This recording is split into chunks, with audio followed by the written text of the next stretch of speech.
A bounty was put on Grey Wolf's head, and that's how I came to hunt him in the mountains. Mountains so high they tickled the nether regions of heaven.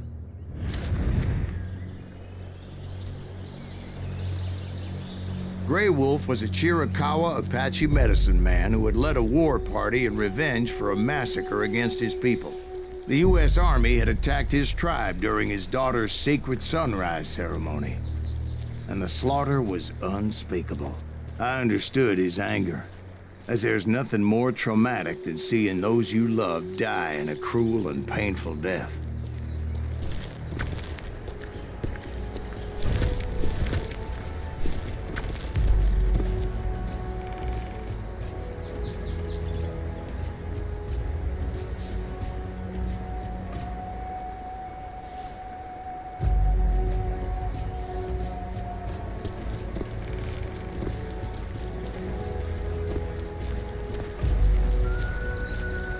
Right from the beginning, I couldn't shake the feeling that Grey Wolf was watching my every move.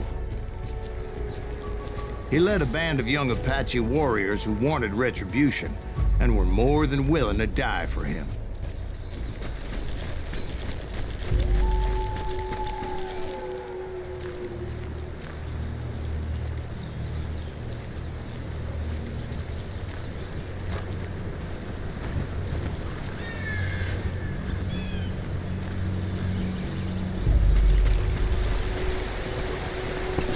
They saw me before I saw them.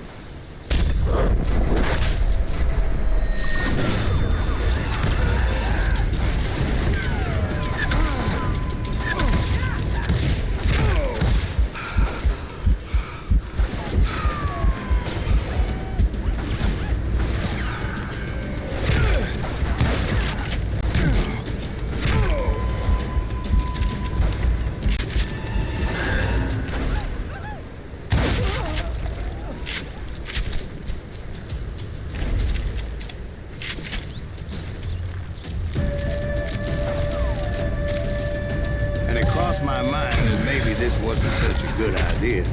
But now that the shooting had started, there was no backing down.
It was rugged country, the winter home of the Chiricahuas, and that's why they had retreated there.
admit to having some regrets about going after them the way I did. But then again, I got a lot of those.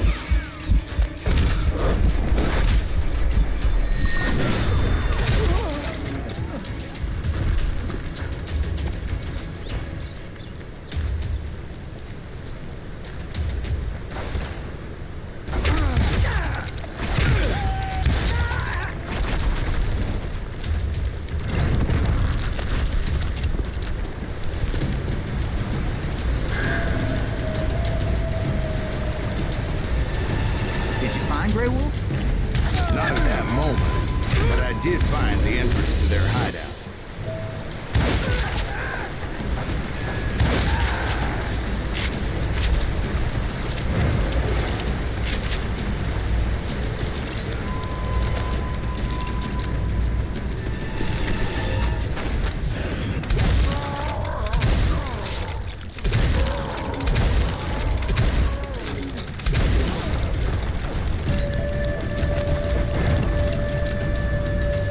Deep crevice that led to a deeper cave. Don't tell me you went in there. Yeah, but it's not out of bravery so much as pure, angry cussedness.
See, back then, I had a stubborn streak a mile wide, and I wasn't about to back down. So it was like pitch black in there? Actually, it was pretty well lit, as they had torches on the walls.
His cave.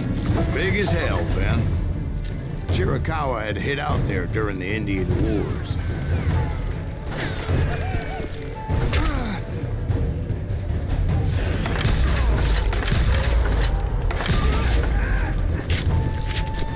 They thought it was haunted with the ghosts of those murdered by the horse soldiers. The cave was haunted with dead Indian ghosts?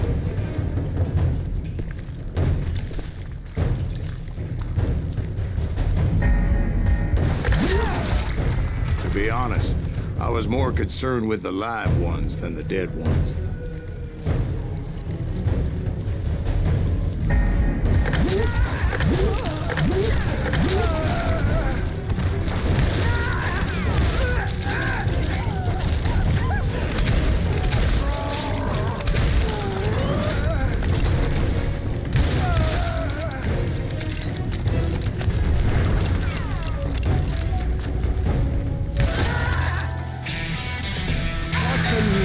much about engines? A few years back, I was married to two Mescalero women. At the same time? Yeah, they were sisters. Polygyny is traditional among the Mescalero. So what happened? Oh, I had to get out of there. Those girls never shut up. Both of them nagging at me all the time. Drove me half crazy. Haven't seen them since. No, I mean, what happened with Grey Wolf? Oh, well, I pursued him into the Cave of Death.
I came upon this flooded grotto, and that's when I saw him.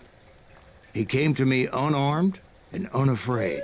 His voice echoed in the shadows, and I sensed he meant me no harm. You carry great darkness in your heart, and if you do not release it, it will claim your soul.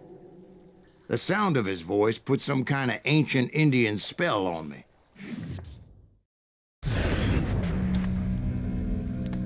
As his story unfolded in my mind, You will come to this place again and kill many more men, and the darkness will grow until it consumes everything that you are. The soul would have no rainbow, I had no dreams. he said I was a great warrior, a coyote man, unequaled by any other pale-faced warrior, or something like that. The snakes will bite shadows of your past until a venom poisons your heart, and an echo of the song of the dead summons the spirits deep from within the mountains. I didn't quite get what he was saying, but there was definitely snakes. And indeed, his warriors surrounded me and attacked me like hungry wolverines. They couldn't stop me, though, and Grey Wolf wasn't in the mood for idle talk.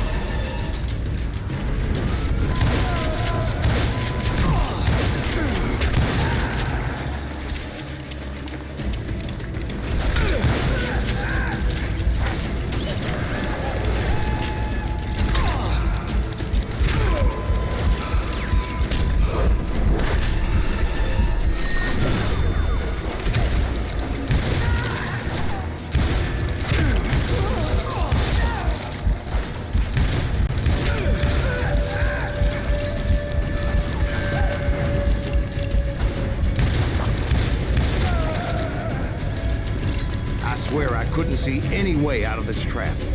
But suddenly, one just appeared. Kind of like a miracle.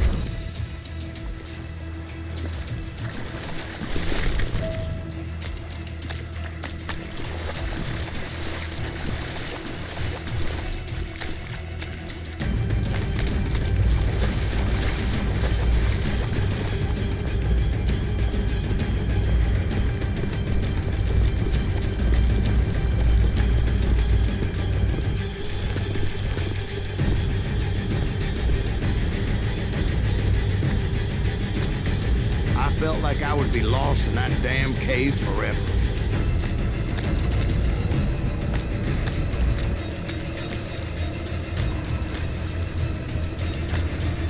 Finally, Finally, I found myself back outside, perched on the edge of a precipice overlooking a thundering whitewater river. To get where I was going required several leaps of faith, but no way in hell I was turning back.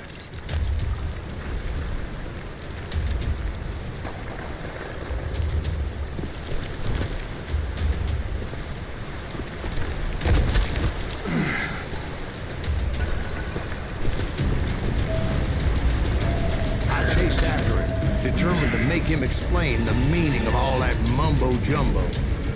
Mumbo-jumbo's right. Are you making this all up as you go? A few details may be fuzzy, brother, but I am relating exactly what happened to me. There were dozens of Apache warriors aiming at me from on high. Dozens? Well, maybe not dozens, but there was a lot of them. At least 3 or 4. Well, more than that, little lady.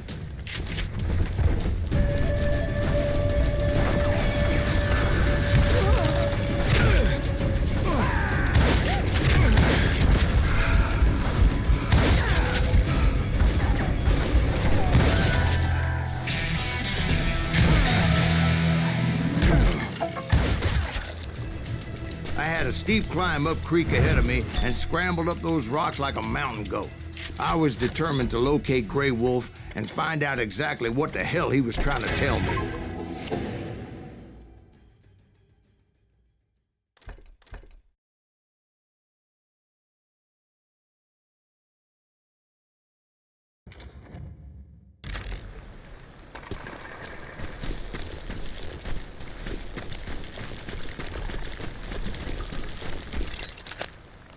And wouldn't you know it, that crafty son of a bitch led me right into a trap. What kind of trap? Well, son, there had to be at least 100 Apaches surrounding me. 100? God be my witness. Oh, come on. Who are you kidding? Hey, I believe you. Come on, tell us how it ended. All right, but I'm not gonna drag this out. Where were we? You were surrounded by 100 Apache warriors. Well, I didn't take the time to count them exactly, but there were a lot of them.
And in the end, a path appeared before me that I had not seen before.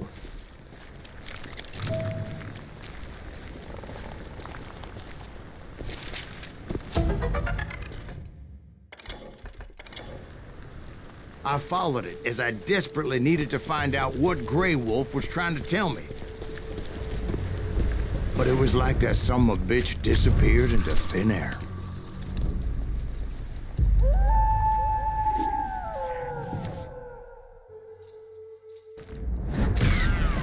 Never did find him. And never did collect my goddamn bounty.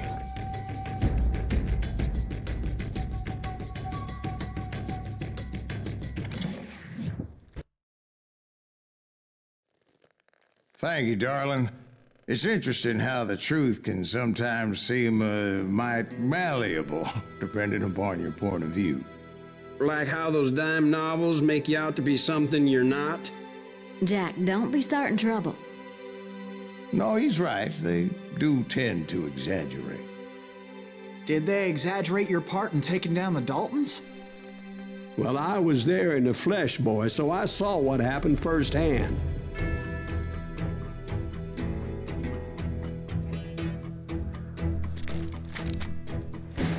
Those Daltons were lawmen once, before they all went bad, robbing banks and trains clear across the territory.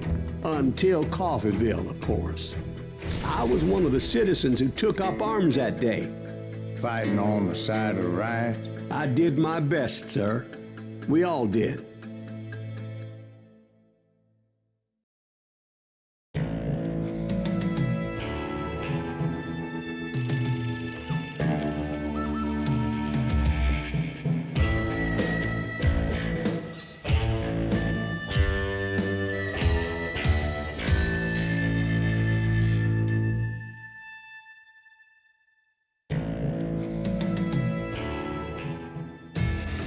It was early morning.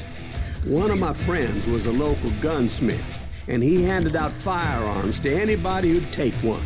You see, the Daltons got it in their heads to rob 2 banks at the same time. 2 banks on the same damn street. The story was Bob Dalton's girl was always writing him about how he had no ambition. Well, you're nobody next to Jesse James, she'd say. Finally, the bastard took his brothers to Coffeeville just to shut her up. Right. It's always the woman's fault.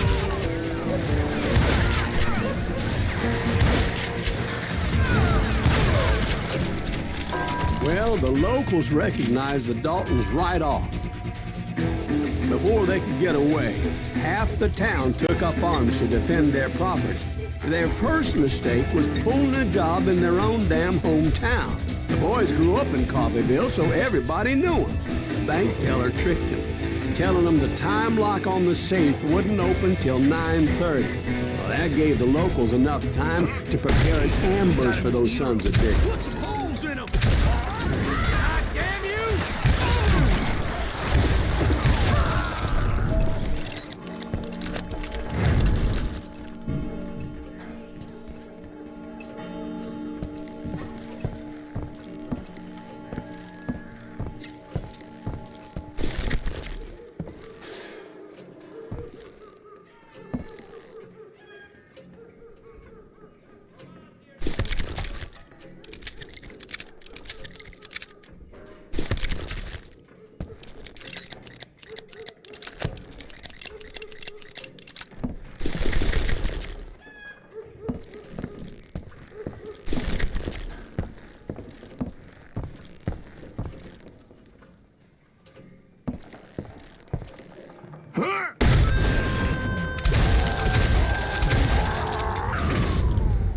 The brothers paid dearly for their stupidity, but everybody knows they had it coming. There's more to it than that. I read all about that day, so I know for a fact that it went down very differently. First of all, it was high noon. A posse of U.S. deputy marshals were on the rooftop across the street. Get ready, boys. They're gonna make a move. The lawmen had been tracking the Daltons for months. Now they finally had them dead to rights.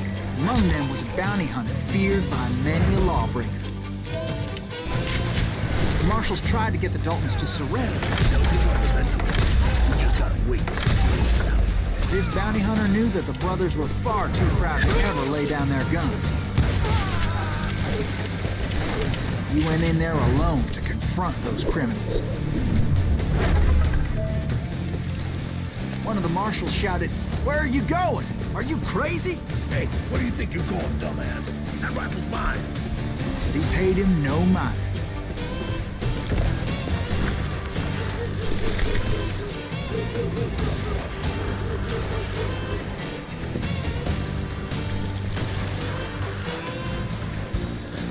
He saw a way to get around to the back of the bank.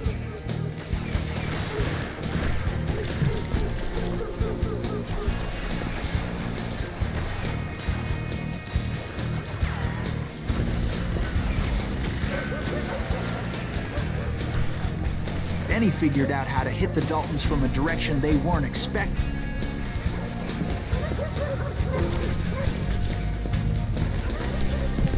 From above. Fortunately, a water tower was right there.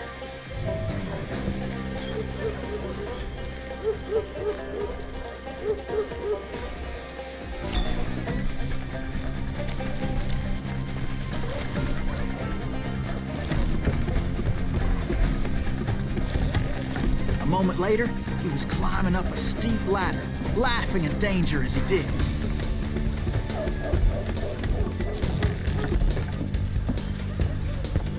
It was brave men like him who risked their lives to tame this wild country.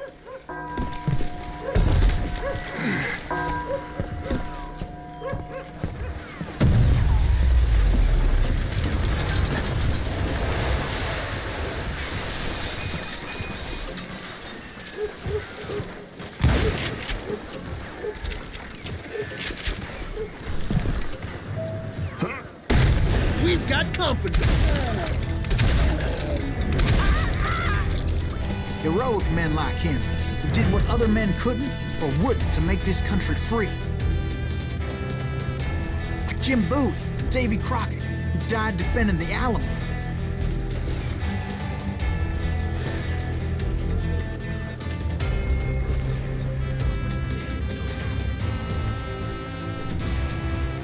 Is that Silas Greaves? Son of a bitch!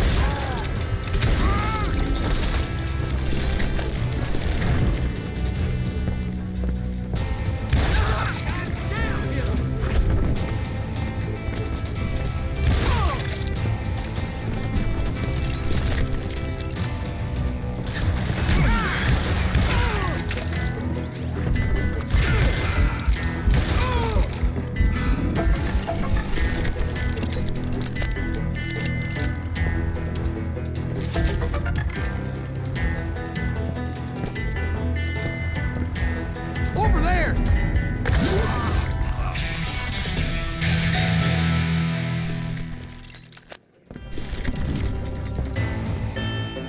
That's Silas Greaves! What the hell?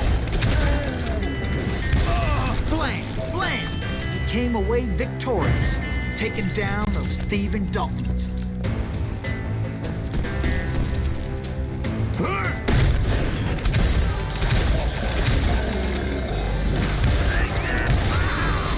His name was Silas Greaves, and when the dust finally settled, he was the last man standing.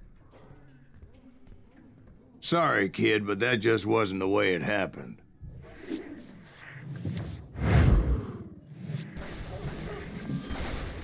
It was early evening, not high noon.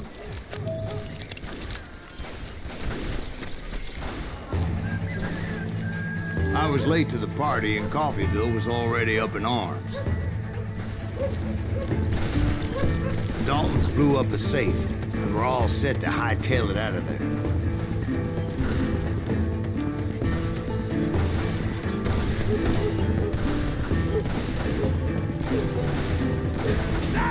Those pathetic deputies surrounding the bank were dropping like flies.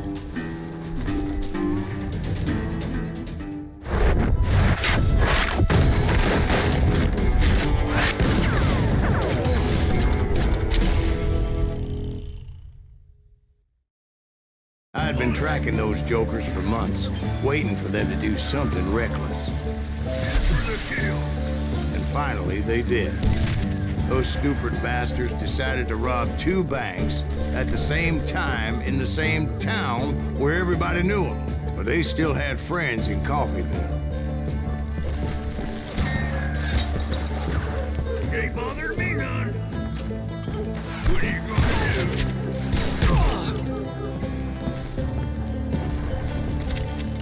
Face me, you coward! Shoot, I dare you!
came after me like a pack of wild dogs, tooth and nail.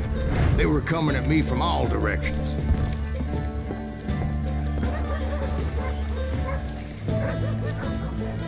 I caught sight of the Daltons running with the money and didn't want to lose them. Problem was, they knew the town better than I did. To top it off, I found myself in the middle of another shootout entirely. Did the Daltons hole up in somebody's house?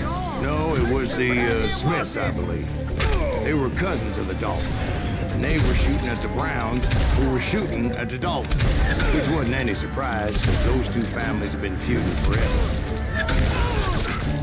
And since the Joneses are related to the Browns, they shot at the Smiths, pissing off the Heimhoffers, whose daughter recently married a Smith. Well, bullets were flying every which way as all the old feuds in Kansas caught fire all at once. There was a hell of a lot of pissed off people in Coffeyville that day. But that's just the way life is sometimes. Shit happens.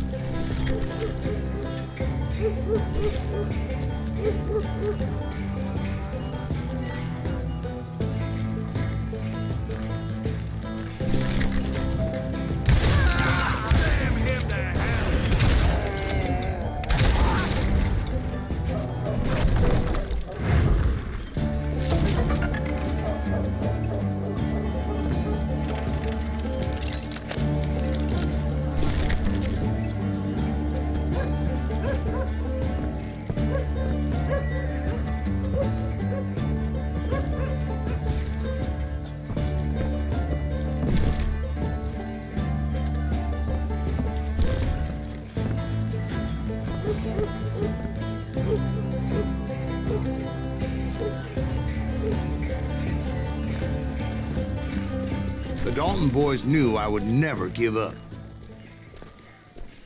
Those Daltons weren't the sharpest knives in the drawer, but they always stood together. They set a trap to slow me down and allow at least two of them to escape. The third brother stayed behind to plant me, just in case that trap of theirs didn't work.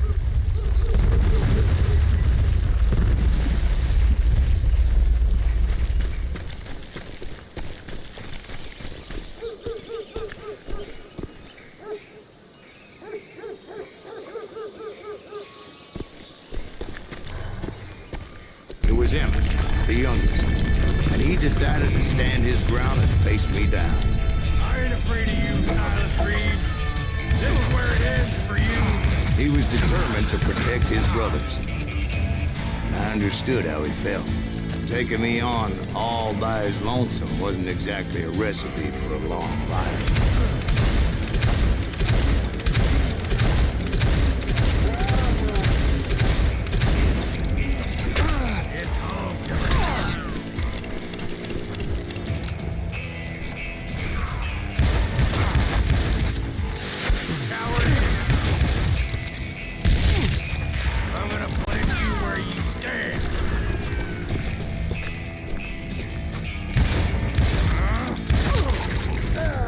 But Emmett Dalton survived the robbery in Coffeyville. He's the only Dalton who did.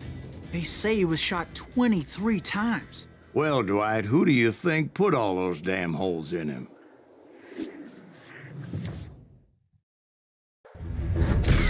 But I have to admit, that boy had grit.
We'll get those suckers.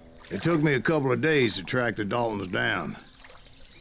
They can't get away with this. And in that time, a whole posse of local vigilantes offered to lend a hand. We'll track them to the ends of the earth. They seemed as determined as me to find those outlaws. But as we headed into those swamps, it was like I had my own private army. There was no way those boys were getting away this time.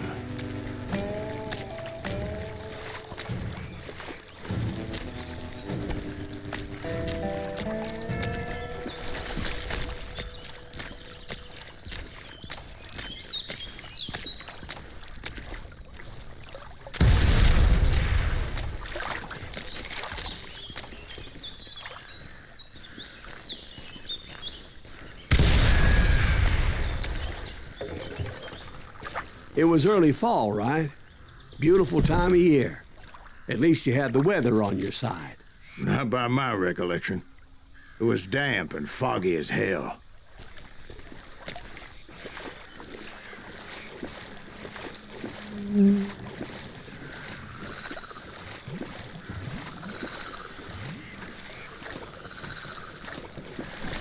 It was tough to stay on a true course, so we kept an eye out for landmarks.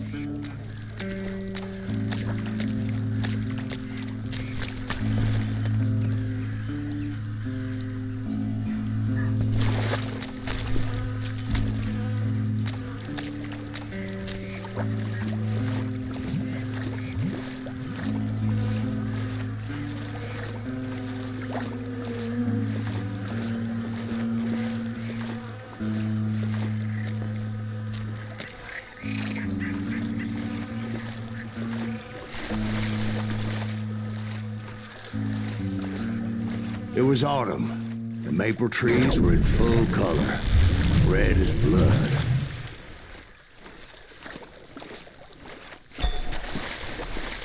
The rains that year were torrential, so the whole area was flooded. The vigilantes had spread out wide, and pretty soon I couldn't see anybody.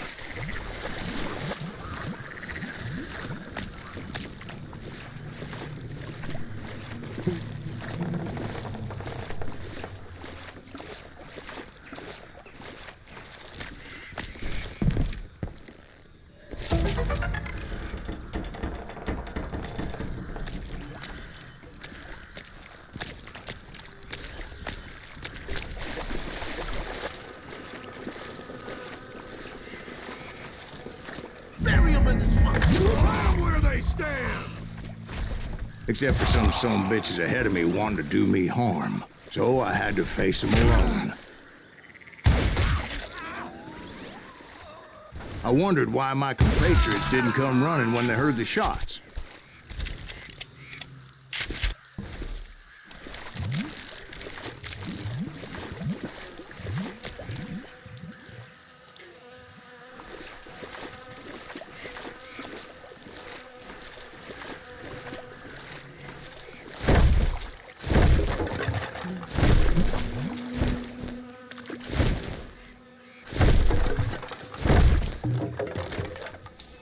So did you find the Daltons?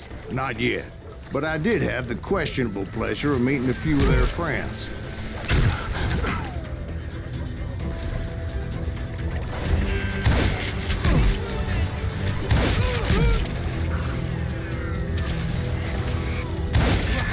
Everything.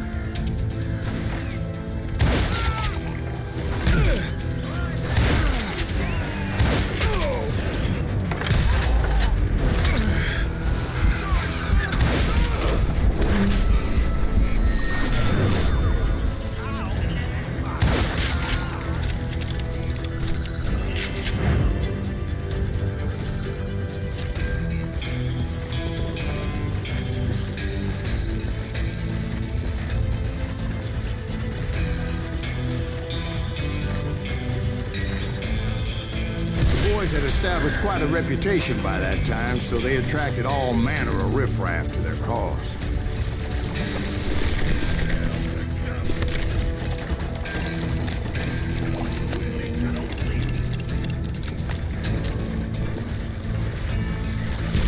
Ready for a belly full of buckshot?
Point being, I was under serious attack, and my reinforcements was nowhere to be seen.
Materialized as if right before my eyes. I scrambled up top to get a better view.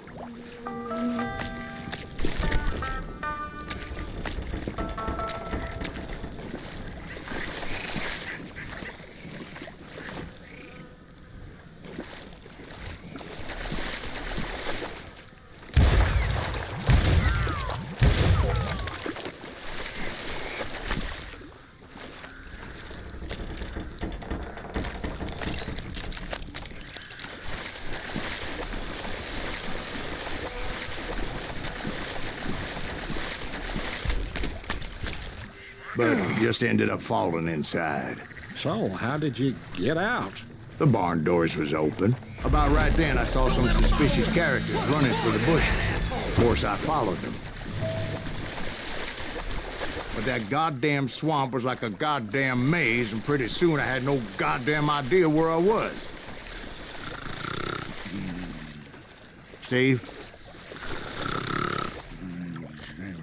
So I just started walking, and pretty soon...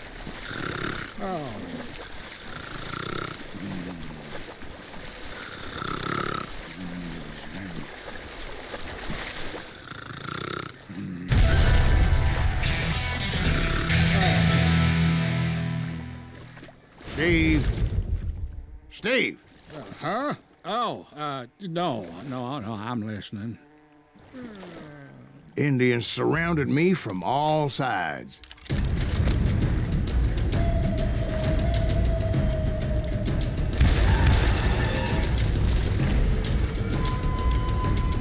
Indians?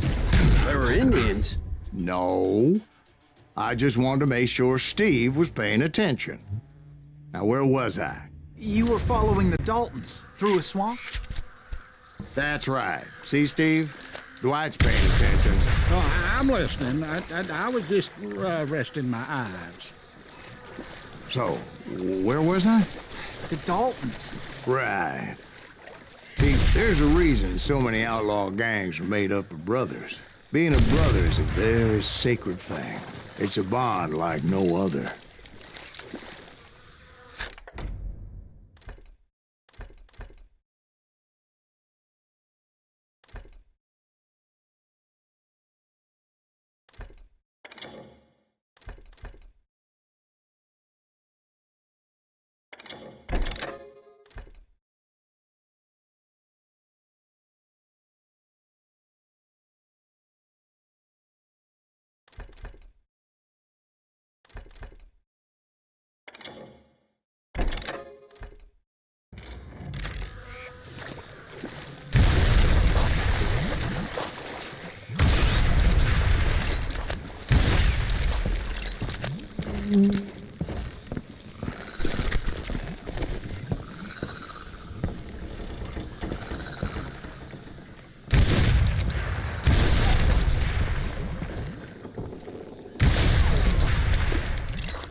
Stop that, son bitch! So did you ever find the damn Daltons? Not yet. But I did find a few of their cousins. Two Kansans breed like rabbits. More Smiths or Heimhoffers or who knows what. But hell, what's more important than family? I bet Ben knows what I'm talking about. I'm gonna bury you in a billion feet.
boys were out there somewhere, standing together against anyone who would threaten them.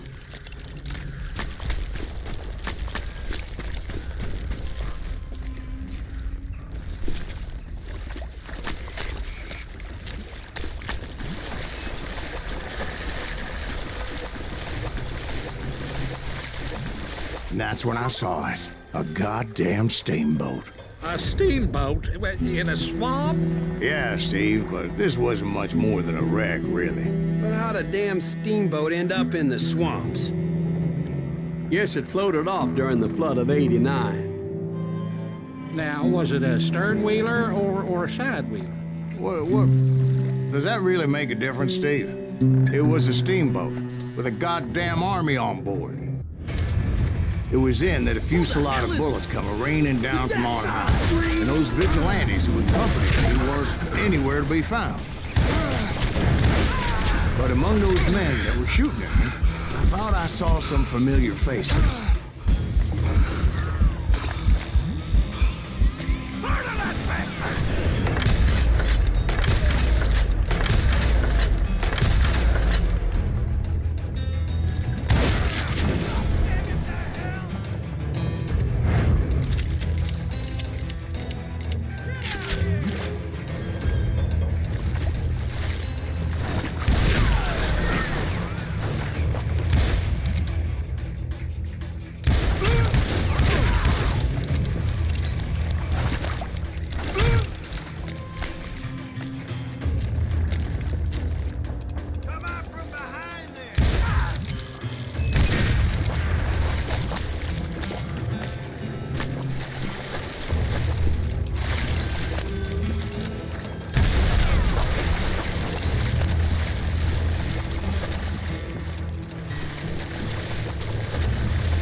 Somewhere up there, the Daltons were waiting on me.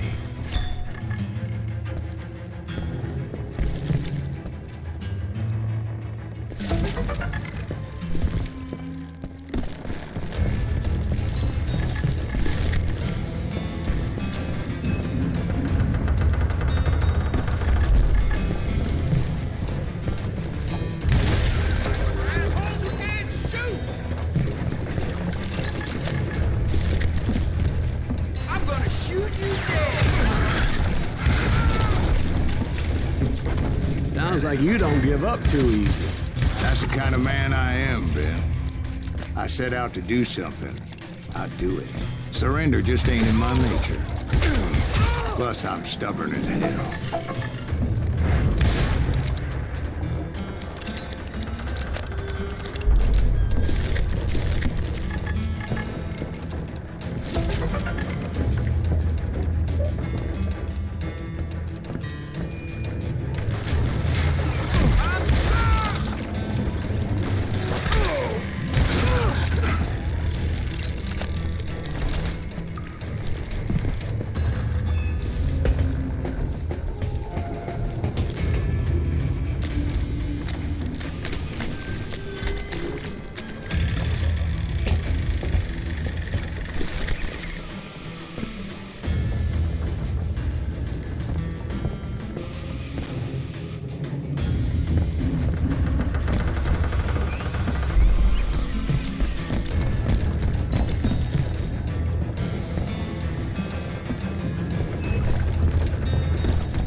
Right about then, much to my relief, the vigilantes finally arrived.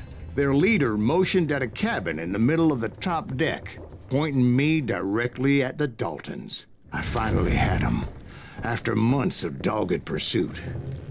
It turned out that they had me. Take him out! I'm sending you to hell!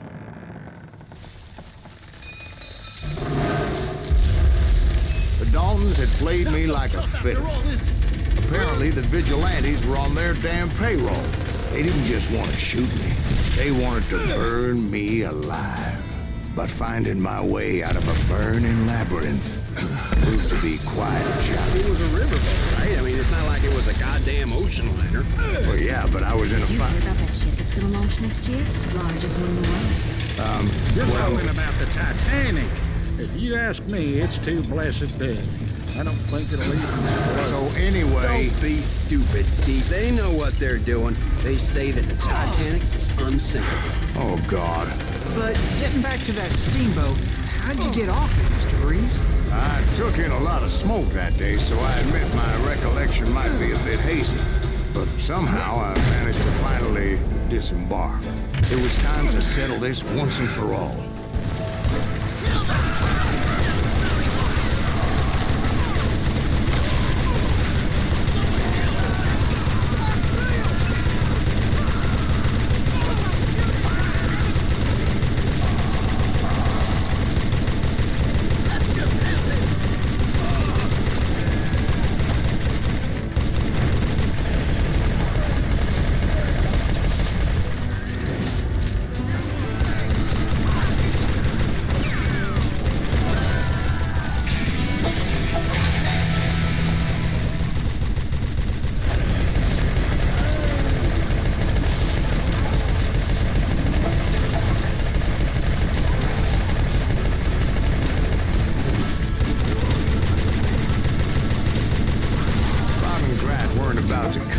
One at a time. They were in this together. Two brothers side by side, determined to take me down. Confident that this time the odds were on their side.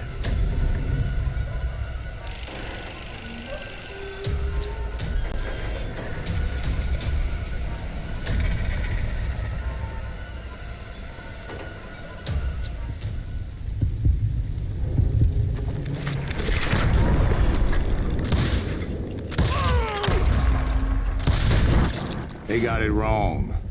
A sad end for those two. If they'd only known that Emmett was still alive despite his wounds.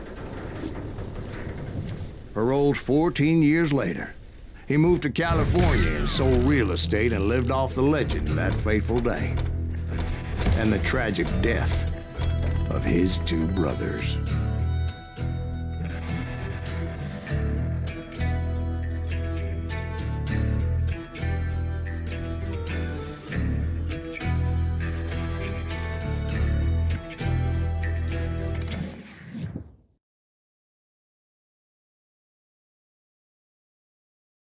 My own brothers died tragically as well, truth be told.